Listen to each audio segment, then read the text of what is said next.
දේශකයානෝ පූජ්‍ය මනෝවිද්‍යා උපදේශක උඩුකම සාරානන්ද ස්වාමින් වහන්සේ.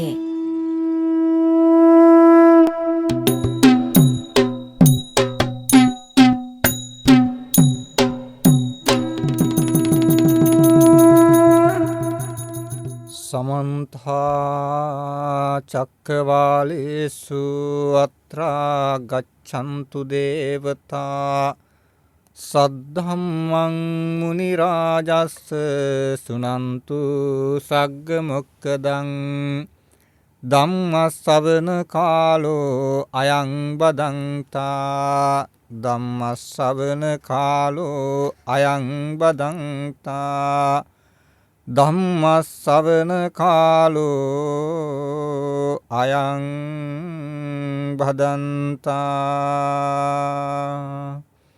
නමෝ තස්ස භගවතු අරහතු සම්මා සම්බුද්දස්ස. නමෝ තස්ස භගවතු අරහතු සම්මා සම්බුද්දස්ස. නමෝ තස්ස භගවතු අරහතු සම්මා සම්බුද්දස්ස. සබ්බේ සංඛාරා අනිච්චාති යදා පඤ්ඤාය පස්සති අත නිබ්බින්දති දුක්ඛේ සමග්ගෝ විසුන්දියා.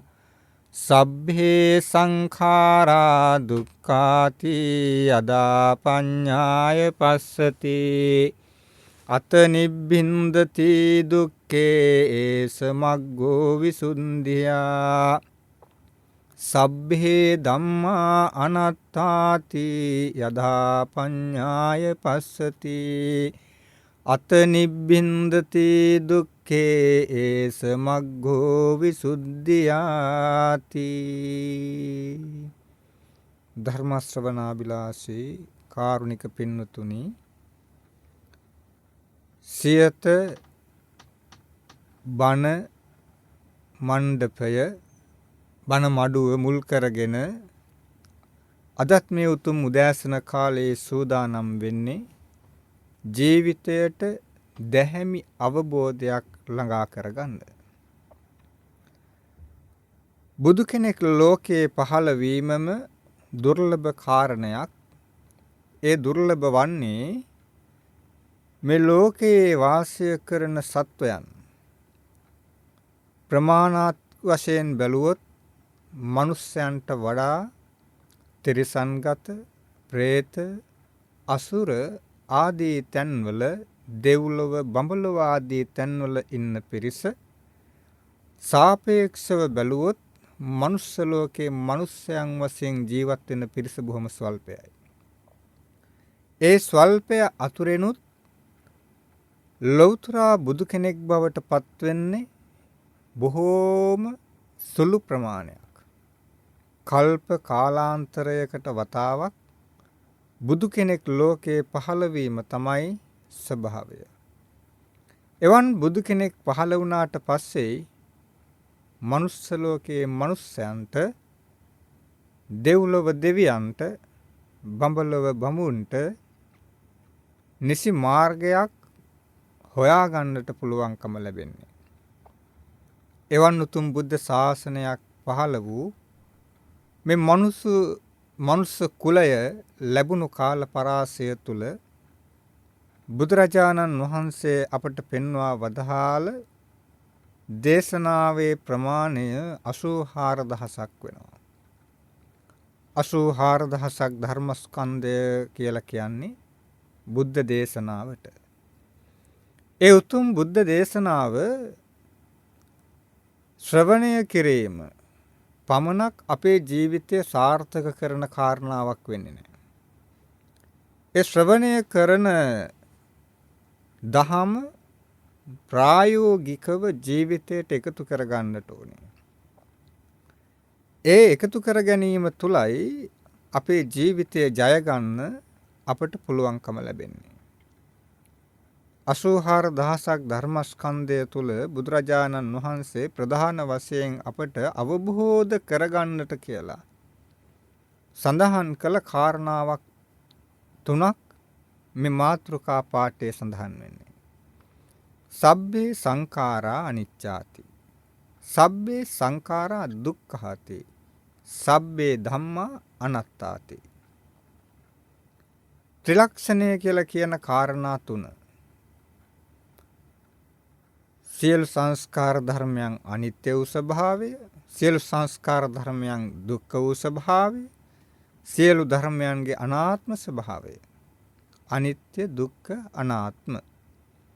දැන් මේ අනිත්‍ය දුක්ඛ අනාත්ම කියන වචන තුන අපේ ජීවිතවලට බොහෝ සෙයින් අහන්න දකින්න ලැබෙන්නේ යම් කෙනෙක් මරණයටපත් වූ විටක හත් දින පින්කම් වශයෙන් එහෙම නැත්නම් පාංශුකූල අවස්ථාවන්හිදී තමයි.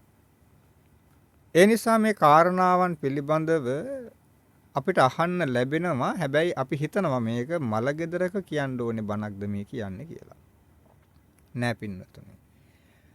බුදුරජාණන් වහන්සේ 84000ක් ධර්මස්කන්ධයම කැටිකොට දේශනා කොට වදාළේ 84000ක් වශයෙන් විස්තරණය කොට දේශනා කොට වදාළේ මෙන්න මේ කාරණා තුන පිළිබඳවමයි.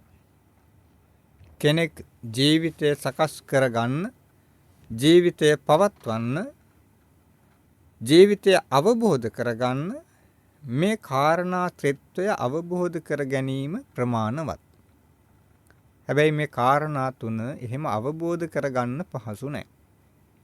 ඒ නිසා තමයි බුදුරජාණන් වහන්සේ මේ කාරණාවන් සූත්‍ර දේශනා වශයෙන් සරල කොට එක් එක්කෙනාගේ මනසට ගැළපෙන විදියට දේශනා කොට වදාළේ.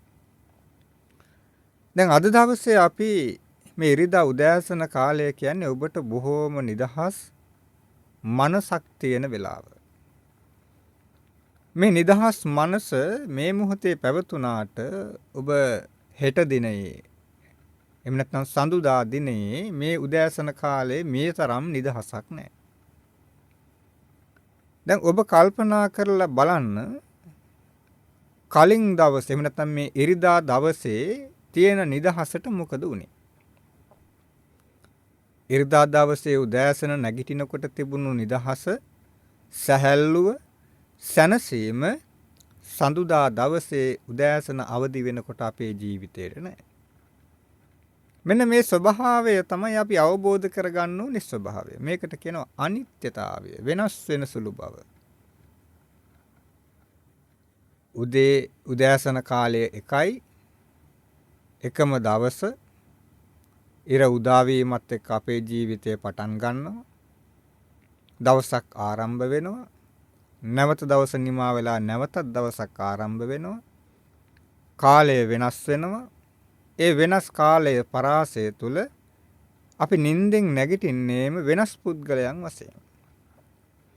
බුදුරජාණන් වහන්සේ දේශනාවේ සඳහන් කළේ සබ්බේ සංඛාරා අනිච්චාති. සියලු සංස්කාර ධර්මයන් අනිත්‍යයි. ඒ අනිත්‍ය වූ ධර්මතාවය යදා පඤ්ඤාය පස්සති. යම් කෙනෙක් තමන්ගේ නුවණින් දකිනවා නම්, අවබෝධ කරගන්නවා නම්, අතනිබ්බින්දති දුක්ඛ යන්නේ පුද්ගලයා ඉක්බිතිව මේ දුක දකිනවා. ඒ දුකෙන් ගැලවීමේ මඟ සොයන්න උත්සාහවත් වෙනවා. ඒස මග්ගෝ විසුද්ධිය. අන්නේ දුකින් ගැලවීමේ මඟ දැකීමම, ඒ මගෙහි ගමන් කරන්න පියවර තබන්න ගන්න උත්සාහයම ඒස මග්ගෝ විසුද්ධිය. ඒ පුද්ගලයාට විසුද්ධි මාර්ගය එහෙම නැත්නම් නිවන් මඟ බවට පත් වෙනවා කියන එක. මේ අනිත්‍යතාවය කියලා කිව්වහම හැම මොහොතේම වෙනස් වෙනවා. අනිත්‍ය වචනය කියන්නේ වෙනස් වෙන සුළු බව. උදෑසන නැගිටිනකොට ඉන්න ඔබ නෙමෙයි නිින්දෙන් නැගිටලා පැයක් යනකොට ඉන්නේ. පැය දෙකක් යනකොට ඉන්නේ. පැය 3ක් යනකොට ඉන්නේ. මොහොතක් පාසාම වෙනස් වෙනවා. මේක පැය ගණනින් නෙමෙයි, හැම මොහොතකම වෙනස් වෙනවා. මේක බොහොම ගැඹුරු මාතෘකාවක්. මේකට මූලිකම තැන අපේ හිත. අපේ හිත දිහා බලන්නට ඕනේ අපි. හිතේ වෙනස් වෙන විදිය අවබෝධ කරගත්තොත් තමයි නිවන් මඟ එලිපෙහෙලි කරගන්න අපට පුළුවන්කම ලැබෙන්නේ. පින්වතුනි, එය එකවරම කිරීම කිසි කෙනෙකුට පහසු නැහැ.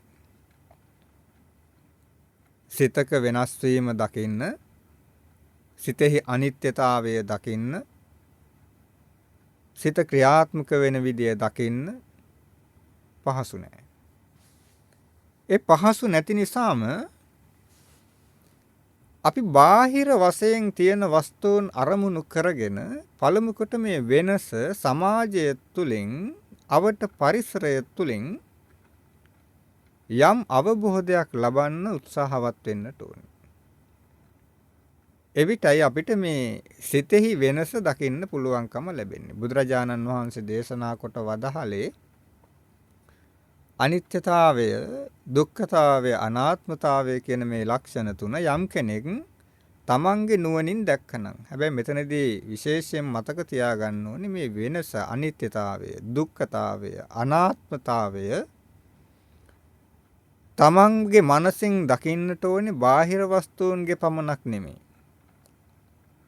තමන් තුලත්, තමන්ගේ සිත තුලත් ක්‍රියාත්මක වෙන විදිය. එවිට තමයි පුළුවන්කම ලැබෙන්නේ නිවන් මඟ විවර කරගන්න. ඒ කියන්නේ අපේ හිත පිරිසිඳ අපි දැනගන්නට ඕනේ. හිත දැනගන්න නම් හිතේ අරමුණු ඇති වෙන විදිය ගැන අපි බාහිර වශයෙන් දකින්නට ඕනේ. බුදුරජාණන් වහන්සේ පෙන්වා වදාලා අපි අරමුණු ගන්න විදිය. චක්කු, සෝත, ගාන, જીවහා, කාය. මෙන්න මේ ඉන්ද්‍රයන්. චක්කු කියලා කිව්වේ ඇස. සෝත කියලා කිව්වේ කන. ගාන, જીවහා, කාය. ඇස, කන, නාසය, දිව, ශරීරය. මෙන්න මේ කොටස් පහ මේවට කියන පංචේන්ද්‍රයන් කියලා. මේ පංචේන්ද්‍රයන්ගෙන් ගන්න අරමුණු මත තමයි අපේ හිත වෙනස් වෙන්නේ. ඒ පංචේන්ද්‍රයන්ගෙන් ගන්න අරමුණු මත වෙනස් වෙන සිත එක එක ඉන්ද්‍රයන්ගෙන් ගන්න අරමුණුත් එක්ක විවිධාකාර වෙනවා. ඇහෙන් රූපයක් දුටුවහම අන්නේ රූපය දැකීම තමයි චක්කු ඉන්ද්‍රය හරහා අපි ගත්ත අරමුණ. ඒ රූපය දිහා බලන වෙලාවේදී අපේ සිතේ ඇතිවෙන ස්වභාවය ආසාවක්, කැමැත්තක්, එහෙම නැත්නම් පිළිකුලක් වෙන්න පුළුවන්. එක් දකින්න රූපය නිසා හිත වෙනස් වෙනවා. තමන් කැමති මලක් නම් දැක්කේ රූපයක් විදියට, ඒ මලට අපි හිත ඇති කරගන්නවා ආසාවක්, කැමැත්තක්, ප්‍රියමනාප ස්වභාවයක්. ඒ වගේම අපි අකමැති දෙයක් නම් අපේ නෙත ගැටුනේ, ඒ නෙත ගැටුණු දේ එක්ක අපි ගැටෙන්න ගන්නවා, තරහ ගන්නවා. ඒ කෙරෙහි අප්‍රිය වෙනවා, අමනාප වෙනවා.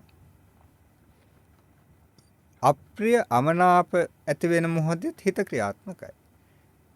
හැබැයි මේ කාරණා දෙකම අපි අරමුණක් වශයෙන් ගත්තේ එකම ඉන්ද්‍රියකින්. ඒ තමයි ඇස. මේ අවස්ථා දෙකෙහි සිතේ වෙනස බලන්න. හැබැයි අපිට මේ වෙනස බැලූ බැල්මට පේන්නේ නැහැ. වෙනසක් ඇති වුණා. එකකට ආසාවක්, එකකට තරහක්. එකිනෙක වෙනස් කාරණාවන් දෙකක් එක ආසන්න මොහොතකදී හිතේ ඇති වෙන්න පුළුවන්. තමන් කැමති කෙනෙක් එක්ක තමන් අකමැති කෙනෙක් එනවා දකිනවා. එතකොට තමන් කැමති කෙනා දකින්නකොට කැමැත්තකුත්, අකමැති කෙනා දකින්නකොට හිතේ අකමැත්තකුත් ඇති වෙනවා. අන්න හිත වෙනස් වුණා. මේ හිතේ වෙනස අපිට අවබෝධ කරගන්න බෑ. ඒ නිසා තමයි මේ වෙනස අපි බාහිර සමාජයත් එක්ක එකතු කරලා අවබෝධ කරගන්න උත්සාහවත් වෙන්නට ඕනේ. අනිත්‍ය කියන ලක්ෂණය වචනය බොහොම කෙටි වුණත් ලස්සන වුණත් ඒ අනිත්‍යතාවය වටහා ගැනීම ඒ තරම් පහසු කාරණාවක් නෙමෙයි. අපි මලක් පූජා කරනකොට බුදුන්ට ගාථාවක් කියනවා. වන්න ගන්ධ ගුණෝපේතං ඒතං කුසුම සංතතින් පූජයාමි මුනින්දස්ස සිරීපාද සරෝරුවේ. පූජේමි බුද්ධං කුසුමේන නේන පුඤ්ඤේන මේතේන ලබාමි මොක්ඛං පුප්පම් මිලායාති යතා ඉදම් මේ කායෝ තථායාති විනාශ භාවං. අපි කී දෙනාද මේ ගාථාව හරියට උච්චාරණය කරමින් ගාථාවේ අර්ථය දැනගෙන මලක් පූජා කරන්නේ. මලක් පූජා කරනකොට මේ කියන ගාථාව අපි කොයිතරම් කිව්වත් මේ ගාථාවේ අර්ථය අපේ හිතින් අවබෝධ කරගෙන නැහැ. ඒක අදටත් ඔබට සිද්ධ වෙන මට සිද්ධ වෙන කාරණාවක්. අපි කැමති මල පූජා කරපුවා වගේම දකින්න. පූජා කරන වෙලාවේ පිපුණු මල කොයි විදියටද තිබුණේ හා සමානව ඒ මල දකින්න කැමති දවස පුරාම. හැබැයි පූජා කරන ගාථාවෙම කියනවා පූජේමි බුද්ධං කුසුමේන නේන පුඤ්ඤේන මේතේන ලබාමි මොක්ඛං. මේ මල් පූජාව මට මොක්ඛං මෝක්ෂය පිණිස නිවන පිණිස උපකාර වේවා. පුප්පම් මිලායාති යතා ඉදම්මේ. මේ මල ස්වල්ප මොහොතකදී මිලාන වී යනවා, වැහැරී යනවා, දුර්වර්ණ වී යනවා. මේ ස්වභාවය වෙනස් භාවයකටපත් වෙනවා. ඒ හා සමානව කායෝ තථායාති විනාශ භාවං. මගේ කයද විනාශ වන්නේය. මගේ කයත් මේ විදියටම වෙනස් වන්නේය කියලා මෙය මට අවබෝධ වේවා කියන අදහස තමයි මලක් පූජා කරනකොට තියෙන්නට ඕනේ. හැබැයි අපි කැමති ඒ පූජා කරන මල පූජා කළ වෙලාවේ ඉඳන් දකින හැම මොහොතකම මේ විදියට දකින්න. ඒ නිසා ඔබත් ඔබේ නිවසේ ඉන්නකොටත් ඔබ කාර්යාලයට ගියත් පාසලට ගියත් ඔබ හැම කෙනෙක්ම අපි දකිනවා උදෑසන එනකොට මල් පොකුරක් අරගෙන ඇවිල්ලා මල් බඳුනකට මේ මල් පොකුර දාලා මේකට පැන් ඉහලා ඒකට භාජනයට වතුර දාලා මේ මල් ටික පර නොවි තියාගන්න උත්සාහවත් වෙනවා. නමුත් ඒක කරන්න පුළුවන් දෙයක් නෙමෙයි. අපි අද ඒ දේ කරාම අපි හෙටත් ඒ දේම කරනවා. අද කරපු දේ හවස් වෙනකොට විනාශ වෙලා යනවා. අපිට අනිත්‍ය ලක්ෂණය මතුවලා තියෙනවා. හැබැයි අනිත්‍යභාවය අපිට අවබෝධ කරගන්න පුළුවන් කමක් ලැබෙන්නේ නැහැ. ඒ අවබෝධ කරගන්න නොලැබීමම පින්වතුනි අපිට නිවන දුර භවයටපත් කරන්න හේතු වෙනවා. නිවන දුරස් කරන කාරණාව බවට පත් වෙනවා. නිර්වාණ අවබෝධය කියලා කියන්නේම මෙන්න මේ අනිත්‍ය දුක්ඛ අනාත්ම කියන ලක්ෂණ ත්‍රිත්වය තමන්ගේ සිත තුලින් දැකීම. බුද්ධ දේශනාව ත්‍රිවිධාකාරයි. සූත්‍ර විනය අභිධර්ම කියලා. සූත්‍ර කොටසේදී විනය කොටසටත් වඩා අභිධර්ම කොටසේදී අපි සිත ගැන කතා කරනවා. සිතේ පිහිටීම ගැන කතා කරනවා. සිත 89 ආකාරයි කියලා කතා කරනවා. එහෙම නැත්නම් 121 ආකාරයි කියලා අපි කතා කරනවා. සිත 89 ආකාර හෝ 121 ආකාර වෙන්නේම මේ වෙනස නිසා. එහෙම නැත්නම් මේ අනිත්‍යතාවය නිසා. අපට තියෙන්නේ එක හිතයි. ඒ හිත ඇස කන නාසය දිව ශරීරය කියන මේ පංච ඉන්ද්‍රයන්ගෙන් ගන්න අරමුණු මත තමයි වෙනස් වීම වලට භාජනය වෙන්නේ. ඇහෙන් දකින රූපයට, කනට ඇහෙන ශබ්දයට, දිවට දැනෙන රසට, නාසයට දැනෙන ගඳ සුවඳට, කයට දැනෙන දුක්ඛ වේදනා සුඛ වේදනාවන්ට අනුව තමයි අපේ සිත ක්‍රියාත්මක වෙන්න පටන් ගන්නෙ. ତොර මෙන්න මේ සිත පහසුවෙන් අපිට අවබෝධ කරගන්න බෑ. එක වෙලාවක යහපතක් වශයෙන් දකින්න දේ තව වෙලාවක විනාශයක් වශයෙන් අපිට පේනවා. වෙලාවක කනට මිහිරි කියලා ඇහෙන දේ තව වෙලාවක අමිහිරි දෙයක් වශයෙන් අපිට ක්‍රියාත්මක වෙයි. දිවට දැනෙන රස වුණත් එක දිගට අපි සීනියම කෑවත් පැණි රස දෙයක්ම කෑවත් ටික වෙලාවක් කනකොට අපිට ඒ රස නොදැනී යනවා, එපා වෙනවා. ඔයත්තන්ට පැණි බීම බෝතලයක් ලීටර 1.5 2 වගේ ලොකු විශාල ප්‍රමාණයේ බීම බෝතලයක් ඔබේ අතට දුන්නොත් ඔබ පළවෙනි උගුර බොන්නේ බොහෝම කැමැත්තෙන් ප්‍රියමනාපව. ඒකේ රස විඳිමින් බොනවා. දෙවෙනි, තෙවෙනි, තුන්වෙනි ආදී වශයෙන් ප්‍රමාණය ටිකෙන් ටික පානය කරනකොට අවසාන කොටසට එනකොට ඔබ හිතන්න ඔබට අර මුලින් තිබුණු කැමැත්ත තියෙනවද ඒ බීම කෙරෙහි? ඔබට ඒ කැමැත්ත නැතුව යනවා. ඒ වෙලාවට ඔබ කරන්නේ බීම් බෝතලේ වහලා පැත්තකින් තියනවා. එහෙම නැත්නම් වෙන කාට හරි දෙනවා. මට ඇති කියලා කියනවා. ඒ කියන්නේ ඕනම දෙයක් එක දිගට ක්‍රියාත්මක වෙනකොට ඒ කෙරෙහි ඇතිවෙන සිත වෙනස් වෙනවා. මුලින් බොහොම කැමැත්තක් ආසාවක් ඇතිව ඒ දේ කෙරෙහි ඇතිවෙන සිත ටික වෙලාවක් යනකොට එයින් ඈත් වෙන්න පටන් ගන්නවා. නිතර වෙනස් වෙන සුළු ස්වභාවය අපට දැනෙන්නේ නැහැ. හැබැයි අපි ඒක නොදැනී මාත්‍රයම කරගෙන අපි ඒ දෙයින් වෙන දෙයකට මාරු වෙනවා. ඔබ සංගීත ප්‍රසංගයක් ශ්‍රවණය කරන්න ගියොත්, බලන්න ගියොත්, අහන්න ගියොත් ඔබ මුලින් බොහොම කැමැත්තෙන් ඒ අසාගෙන ඉන්නවා. හැබැයි ටික වෙලාවක් යනකොට ඔබට ඒ එපා වෙන තැනක් එනවා.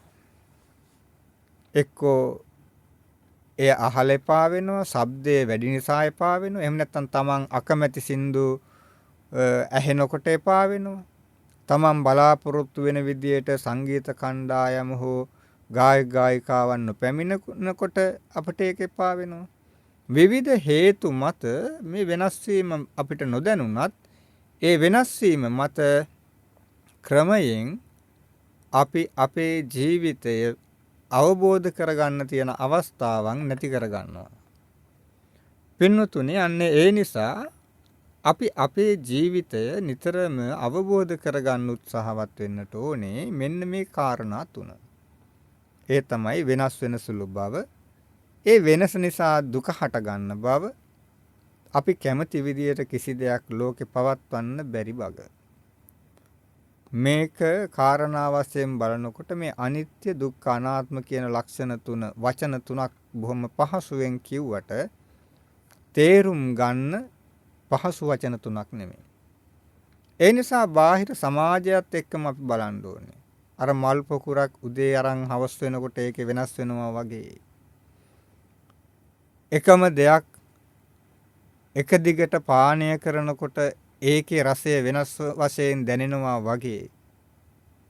හිතට යම් අරමුණක් වශයෙන් එන රූපයක් වෙන්න පුළුවන්, ශබ්දයක් වෙන්න පුළුවන්, ගන්ධයක් වෙන්න පුළුවන්, රසයක් වෙන්න පුළුවන්, ස්පර්ශයක් වෙන්න පුළුවන්. මේ සියල්ල යම් කාල පරාසයක් යනකොට ඇතිවීම සහ එපා වීම අපේ හිතේ විඳින ස්වභාවයක් බවට පත් වෙනවා. ඒ නිසා පින්වතුනි, අපි නිරන්තරයෙන් උත්සාහ ගත යුතුයි මේ ලක්ෂණ ත්‍රිත්වය පිළිබඳව බාහිර සමාජය තුලින් දකින දේ තුල මතු කරගන්න. වතුර එකක් වුණත් දකිනකොට, මලක් වුණත් දකිනකොට, සුගන්ධයක් වුණත් විඳිනකොට, ඒ වගේ හැම මොහොතක මේකේ වෙනස් වෙන ස්වභාවය ඔබ ඔබේ ජීවිතයේ තුලින් ග්‍රහණය කරගන්න උත්සාහවත් වෙන්නට ඕනේ. බලන්න පින්වතුනි බුදුරජාණන් වහන්සේගේ බුද්ධ ජීවිතයම අවුරුදු 45ක කාලයක් 45 වසක් මුළුල්ලේ බුද්ධ ජීවිතයේ පැවතුණා. බුදුරජාණන් වහන්සේ මේ 45 වසක් මුළුල්ලේ දේශනා කොට වදාළ 84000ක් ධර්මස්කන්ධය කැටි කරලා ගත්තාම එකතු කරලා එක මිටකට ගත්තාම ඒ මිට තුල අයිති වෙන්නේ ප්‍රධාන කාරණා තුනයි. ඒ තමයි අනිත්‍ය දුක්ඛ අනාත්ම. හැම වෙලාවෙම මොන දේශනාවක් තුළින් සූත්‍ර දේශනාවක් වේවා මොන ආකාරයෙන් බුදුරජාණන් වහන්සේ දේශනාවක් සිද්ධ කළත් ඒ හැම තැනකම බුදුරජාණන් වහන්සේ අපිට පෙන්වුවා මෙන්න මේ කාරණා තුන නිසා තමයි මේ සියලු දේවල් වෙන්නේ කියලා. බලන්න පින්වතුනි අපේ ජීවිතය මේ ලක්ෂණ ත්‍රිත්වය නිසා කොයිතරම් වෙනස්කම් වලට භාජනය වෙනවද කියලා. අපේ ජීවිතය මුළුල්ලේම වෙනස්කම් වලට භාජනය වෙනවා. ඒක අපේ ජීවිතය තුලින්ම දකින්න පුළුවන්. ඔබ දකිනවා අලුත උපන් දරුවෙක්. අලුත උපන් දරුවා කොට්ටයක් මත මුණින් අතට හොවාගෙන ඉන්නවා. ඒ දරුවාට කිසි දෙයක් කරන්න පුළුවන් කමක් නැහැ. අඩුම ගානේ අත්පොල් සංගහන්න, එහෙම නැත්නම් කවියක් කියන්න, සින්දුවක් කියන්න, නටන්න, බඩගිනි කියලා කියන්න, එහෙම නැත්නම් ශරීරයේ කොහේ හරි වේදනාවක් රිදෙන තැනක් තියෙනවා නම් ඒ වේදනාව ගැන තව කාට හරි කියන්න එහෙම පුළුවන් කමක් නැහැ. ඒ වගේ මේ දරුවා ක්‍රමයෙන් වර්ධනය වෙනකොට ඒ වර්ධනය වෙනවා කියලා කියන්නේ වෙනස් වෙනකොට. ඒ දරුවා කියනවා බඩගිනි වෙනකොට මට බඩගිනි. මට බත් ඕනේ. මට වතුර පිපාසෙයි. වතුර ඕනේ.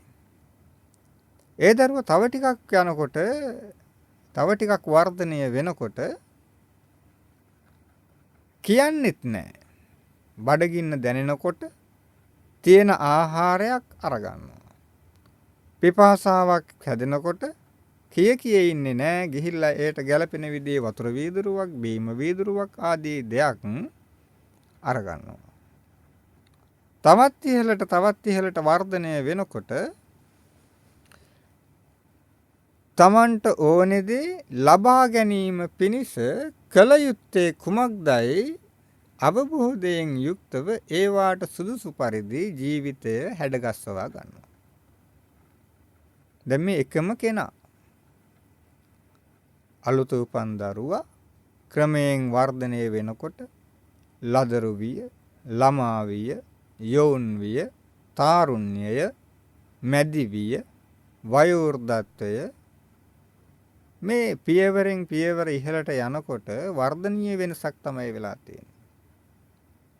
වර්ධනය වෙනස් වෙනවා. අපි ඒ වර්ධනය දිහා කුඩා කාලේ ළමයෙක් වර්ධනය වෙනකොට අපි ඒ දිහා බලලා සතුටු වෙනවා මිසක් ඒ දරුවාගේ වර්ධනය එහෙම නැත්නම් ඒ වෙනස පිළිබඳව අවබෝධ කරගන්න අපි උත්සාහවත් වෙන්නේ නැහැ. ඒ වගේම මැදි වයස පහු වෙනකොට මැදි වයසේ සිට වයෝවෘද්ධත්වයේ දක්වා පත්වෙන පුද්ගලයාගේ දිහා දැකලා අපි විශ්සෝප වෙනවා මිසක් අපි එයත් සිද්ධ වෙන්නේ මේ වෙනසේ එහෙම නැත්නම් අනිත්‍යතාවයේ ලක්ෂණයක් විදියටයි කියලා දකින්නේ නැහැ. ඒ නිසා තමයි අපිට දුකක් ඇති වෙන්නේ. ඒ කාලේ හොඳට කොණ්ඩේ තිබුණා නේද? ඒ කාලේ කොණ්ඩේ කළුවට තිබුණා නේද? දැන් කොණ්ඩේ සුදුයි නේද? ඒ කාලේ හැම හොඳට තිබුණා නේද? දැන් රැලි වැටිලා නේද? ඒ කාලේ කටේ දත් ටික බොහෝම හොඳට තිබුණා දැන් දත් ටික හැලිලා නේද? ඒ විදිහට අපි විශ්සෝපයටපත් වෙනවා. ඇයි ඒ මේ අනිත්‍යතාවයේ වටහාගෙන හිටියනම් මෙයයි ස්වභාවය අනිත්‍යතාවයේ නතර කරන මග කුමක්දයි කියලා හොයාගැනීමේ උවමනාවක් තිබුණා නම් අන්න පින්වතුනි අපිට පුළුවන්කම ලැබෙනවා මේ අනිත්‍යතාවයට එරෙහිව සටන් කරන්න. බුදුරජාණන් වහන්සේ ඒ නිසා තමයි පෙන්වා වදාහලේ සබ්බේ සංඛාරා අනිච්ඡාති සියලු සංස්කාර ධර්මයෝ අනිත්‍ය එහෙම නැත්නම් වෙනස් වෙන සුළු යයි යදා පඤ්ඤාය පස්සති යම් කෙනෙක් නුවණින් දැක්කනම් මේ අපි ගැනම තමයි කියන්නේ. අපි නුවණින් දකින්න නැතිකමයි තියෙන ගැටලුව. අතනිබ්බින්දති දුක්ඛේ. ඉන් අනතුරුව එහි දුකක් එකතු වෙලා තිබෙන බව දැක්කනම් ඒ දුකෙන් මිදීමේ මාර්ගයට පත්විය යුතුයි කියන හැඟීම ඇති කරගත්තා නම් ඒ සමග්ගෝ විසුද්ධිය අන්න නිවනටපත් වෙනවා. පින්වතුනි නිවනටපත් වීමේ මඟ සකස් කරගන්න නම් අනිත්‍ය ලක්ෂණය පිළිබඳව එහෙම නැත්නම් මේ වෙනස පිළිබඳව අපිට හොඳ අවබෝධයක් තියෙන්නට ඕනේ. ඒ වෙනස පිළිබඳව අවබෝධය ඇති කරගත්තොත් තමයි වෙනස නිසා හටගන්න දුක අවබෝධ කරගන්න පුළුවන්කම ලැබෙන්නේ. දැන් බුදුරජාණන් වහන්සේගේ ජීවිතය දිහා බැලුවම 12 හැවිරි දිවියේදීම රාජ්‍ය සම්පත්තියට පත් වෙලා සිද්ධාර්ථ කුමාරයා වශයෙන් සරණ මංගල්‍යයෙන් විවාහ දිවියට ඇතුළත් වෙලා රම්‍ය සුරම්‍ය සුබ කියන මාලිගාවන් හිතා වාසනාවන්ත ජීවිතයක් ගත කරලා රාහුල කුමාරෝත්පත්තිය සිදු වෙච්ච වෙලාවේ උපතින් වයස 29ක් ගත වෙන දවසේදී මේ සියල්ලෙහි තියෙන වෙනස යම් පමණකින් අවබෝධ කරගත්ත බැවින් උන්වහන්සේ කල්පනා කරනවා මෙතනින් ගැලවිලා යා යුතුයි. ඒ නිසා අබිනිෂ්ක්‍රමණය කරන්නට යෙදුණා. අබිනිෂ්ක්‍රමණය කරපු දවසේ පටන් බුද්ධත්වයට පත්වෙන දවස දක්වා කාලය වසර 6යි. අපි ඒ කාලය කියනවා දුෂ්කර ක්‍රියා කාලය කියලා. පින්වතුනි දුෂ්කර ක්‍රියා කාලය තුල අර සියලු සැප සම්පත් අතහැරියා. තමන්ගේ ළඟට වැටෙන දෙයක් පමණක් ආහාරයට ගනිමින් කටයුතු කළා. ඔබට මට අද දකින්න තියෙන බුද්ධ ප්‍රතිමා වහන්සේ තුල කිසිදු අඩුපාඩුවක් පේන්නේ නැහැ. බුද්ධ ප්‍රතිමා වහන්සේ නමක් දිහා බලනකොට අපිට පේන්නේ බොහොම පිරිපුන් කයක් තියෙන බුදුරජාණන් වහන්සේ නමක්. හැබැයි බුදුරජාණන් වහන්සේ දුෂ්කර ක්‍රියා කරන කාලේ ඔය පිරිපුන් කය තිබුණේ නැහැ. සමහර අවස්ථාවල ක්ලාන්ත භාවයට පත් වෙලා බුදුරජාණන් වහන්සේ බිම වැතිරෙනවා. බෝධිසත්වයන් වහන්සේ බිම වැතිරෙනවා. තවත් විටක බඩ අල්ලනකොට බුදුරජාණන් වහන්සේ ඉදිරිපසින් අහුවෙන්නේ කොන්දේ තියෙන මේ ඇටකටු ටික.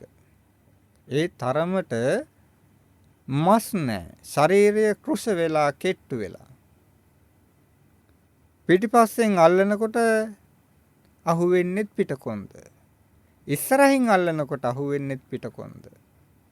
ඒ කාල පරාසය තුල බුදුරජාණන් බෝධිසත්වයන් වහන්සේ කොයිතරම් වෙනසකටපත් වුණාද? ඒ වගේම බුද්ධත්වයට පත් වෙන වෙලාවේ පටන් පරිනිර්වාණයට වැඩම කිරීම අරමුණු කරගෙන ජීවිතය පිළිබඳව අවබෝධය අනිත් අයටත් ලබා දිය යුතු නිසාම තමන්ගේ සිතෙන් කය පාලනය කිරීමේ හැකියාව නතර කරපු දවසේදී පිරිනිවනට වැඩම කරන්න මාස 3කට පෙර ආතුව බුදුරජාණන් වහන්සේ එදා ආනන්ද ස්වාමීන් වහන්සේ ඉදිරිපිට විමසා සිටි ආනන්දය මම තව කොච්චර කාලයක් ජීවත් වෙන්න ඕනේද? ඔබ උත්තරයක් නොදෙන්නේ නම් මම මාස 3කදී පරිනිර්වාණයට වැඩම කරනවා කියලා බුදුරජාණන් වහන්සේ දේශනා කොට වදාළා.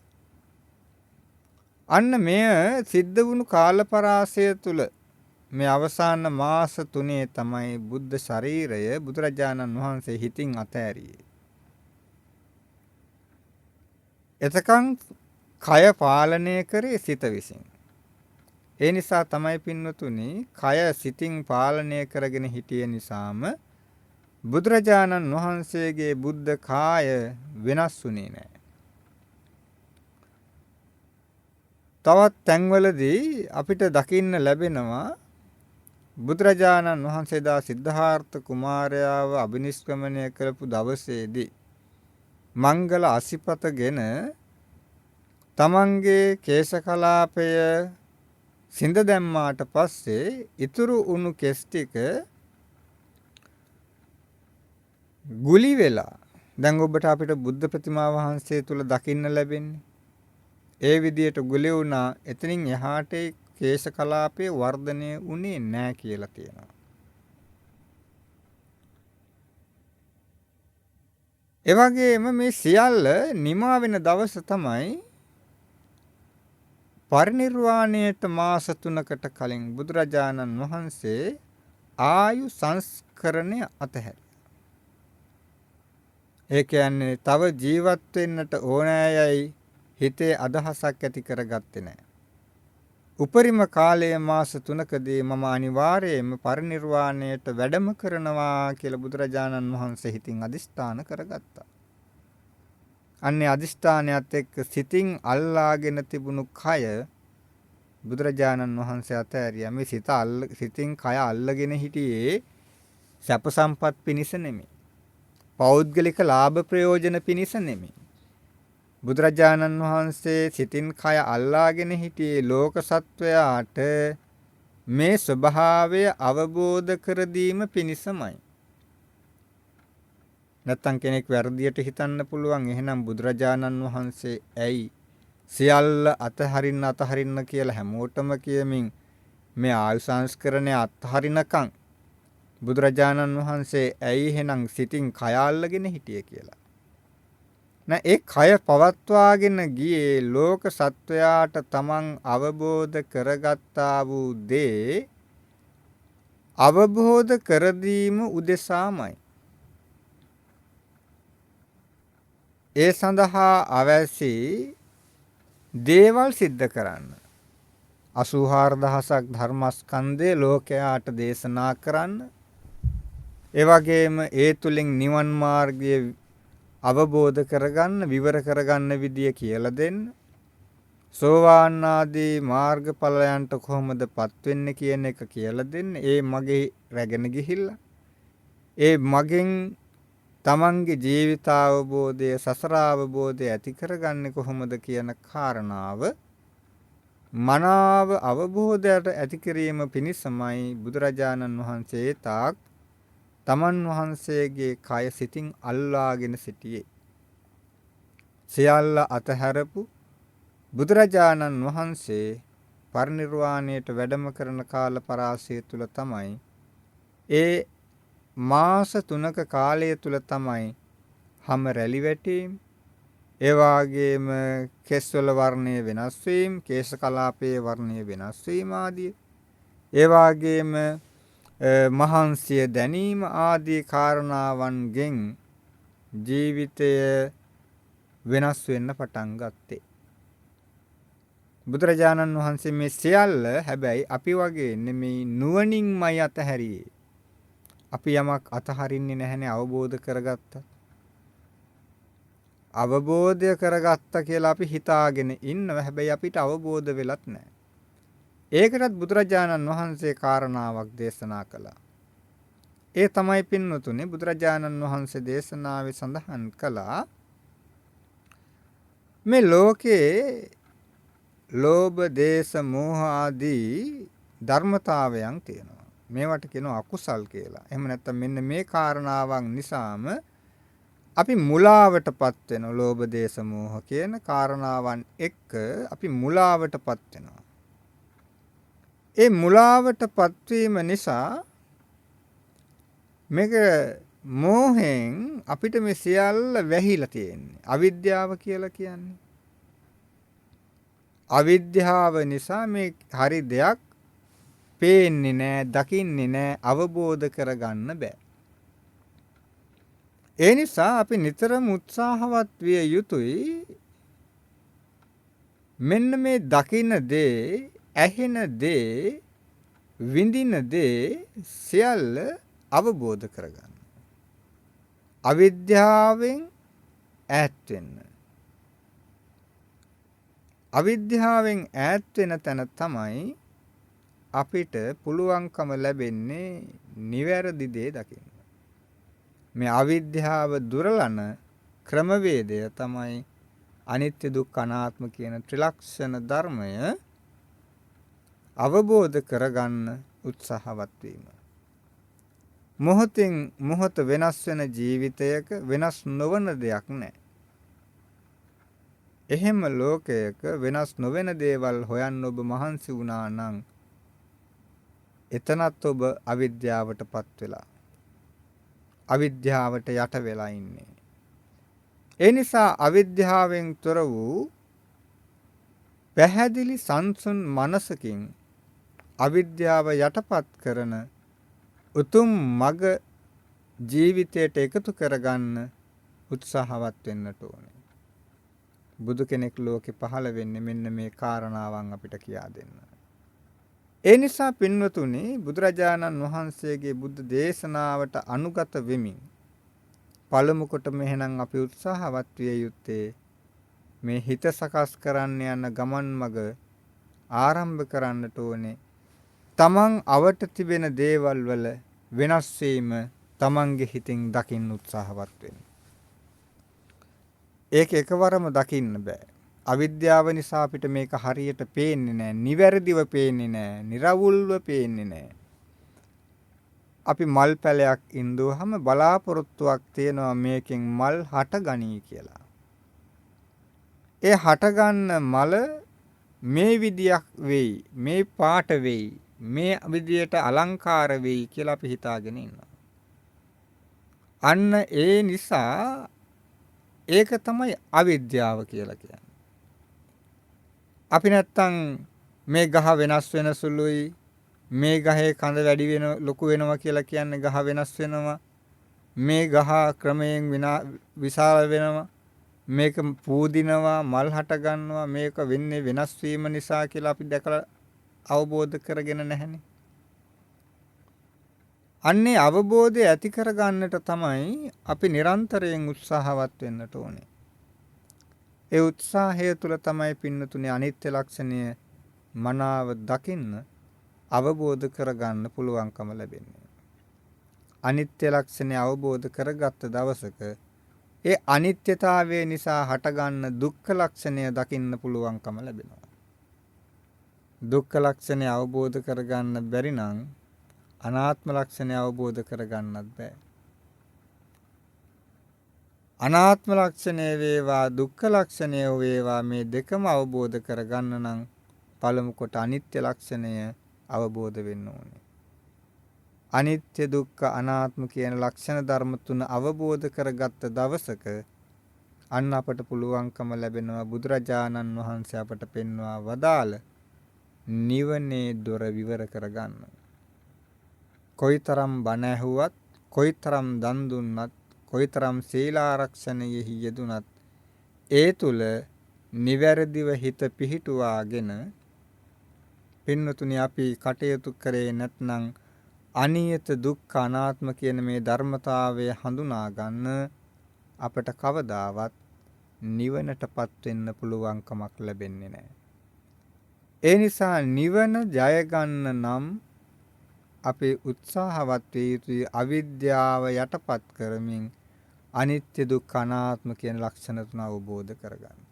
බාහිර සමාජයේ පළමු කොට වෙනස් වෙන සුළු ස්වභාවය අවබෝධ කරගත්තා නම් එය තමන්ගේ හිතෙහි වෙනස් වීම දක්වා දකින්න පුළුවන් දියුණු මට්ටමකටපත් කරගන්න පුළුවන්. ඒ කියන්නේ පින්වතුනි තමන්ගේ හිතේ ඇතිවන වෙනස දැක්කොත් තමයි හිත වෙනස් වෙන එක නතර කරන්න පුළුවන්කම ලැබෙන්නේ. අපි භාවනා කරනවා. භාවනාවේදී අපි උත්සාහ දරන්නේ මේ හිත එක අරමුණක පවත්වන්නනේ. හිත වෙනස් නොවි පවත්වන්න. නමුත් හිත වෙනස් නොවි පවත්වා ගන්න අපට එකවරම පුළුවන් කමක් නැහැ. භාවනාව පුරුදු පුහුණු කරනකොට ටිකෙන් ටික අන්න මේ ස්වභාවය ඇති වෙනවා. එක අරමුණක කුසල අරමුණක අපි හිත පළමු කොට පිහිටවනවා. ඒ පිහිටව ගත්තාම හිත निराවුල් වෙනකොට හිත පිරිසිදු වෙනකොට අරමුණු එක්ක නොගැටෙනකොට හිත වෙනස් වෙන ස්වභාවය අපිටම පැහැදිලිව වැටහෙන්න පටන් ගන්නවා. සිතක් පහළ වෙනකොට ඒක ආසාවක්ද, ඒක තණ්හාවක්ද, ඒක තරහක්ද, ඒක මුලාවටපත් වෙච්ච ස්වභාවයක්ද කියලා දකින්න පුළුවන්, අවබෝධ කරගන්න පුළුවන් කමක් ලැබෙනවා. එහෙම අවබෝධ කරගත්තොත් අන්නේ මුලාවටපත් නොවි නොමුලාව සිත පවත්වන්න පුළුවන්කම ලැබෙනවා. දකින දේ තුල තියෙන්නේ පඨවි ආපෝ තේජෝ වායෝ කියන මහා භූත කොටස් 4 බව අවබෝධ වෙන්න පටන් ගන්නවා. ඇහෙන දේ තුල හොඳ නරක කියන මාතෘකාවන් යටතේ බැලුවොත් ඇහෙනකොටම මේ දේ හොඳ දෙයක්ද නරක දෙයක්ද කියලා අවබෝධ කරගන්න පුළුවන්කම ලැබෙනවා. ඒ ස්වභාවයට පත්වීමම තමයි පින්නතුනේ අපට නිවන් මඟ දොරටුව විවර කරගන්න උපකාර වෙන්නේ.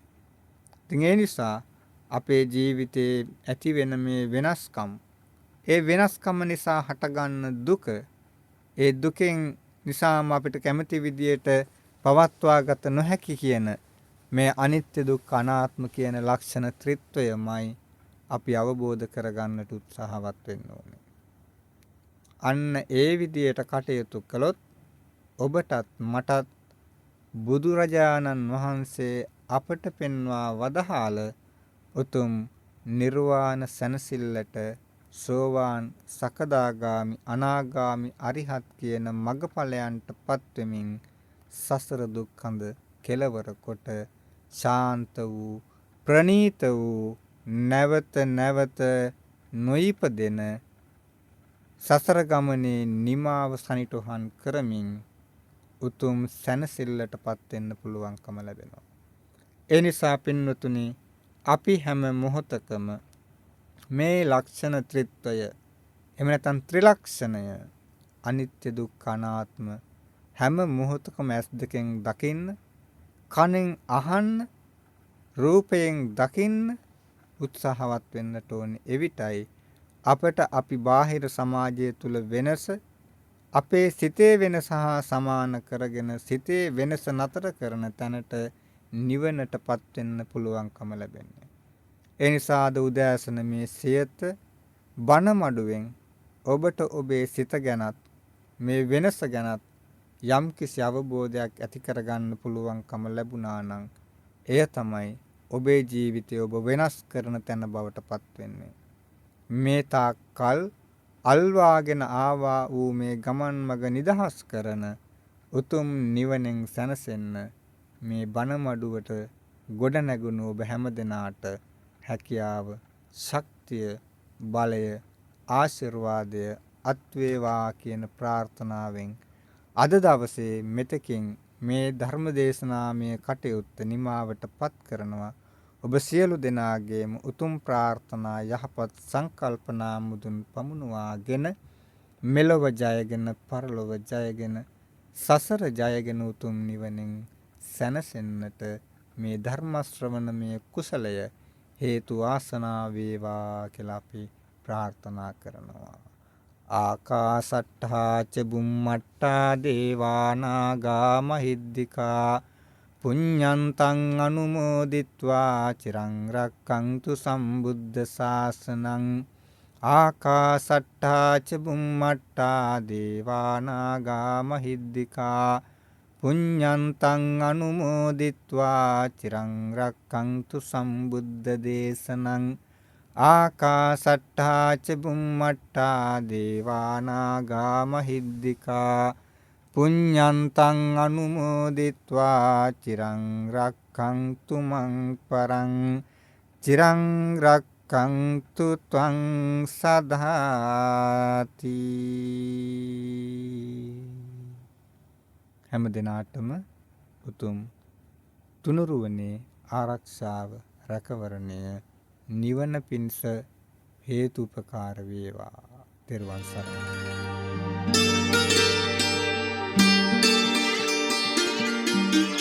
සියත බනමඩුව. සියත බනමඩුව. අද දේශකයානෝ පූජ්‍ය මනෝවිද්‍යා උපදේශක උඩුකම සාරානන්ද ස්වාමින් වහන්සේ. සියත බනමඩුව.